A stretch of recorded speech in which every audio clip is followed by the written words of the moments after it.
I know you are wondering what I am holding right here. These are diesel filters.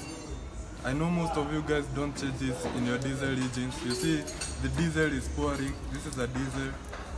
I put them down. What this does, it filters the fuel from the fuel that comes from the tank there at the back. It gets fueled by this before it comes to the engine. So when this is dirty, it makes your engine have a very hard start in the morning because it is broke. It has some filters inside which filters the dirt. When, let's say for instance, when umeenda kwa petrol station ukakunywa mafuta mbaya, umewekewa mafuta yenye imemixiwa na kerosene. So hii inafanya hiyo kazi ya kuchunga hiyo hiyo kerosene. So hii ikikuwa mbaya, kuna venye inakutorea error huko kwa dashboard. Inakwambia hii imeharibika. Hii inaitangwa diesel filter.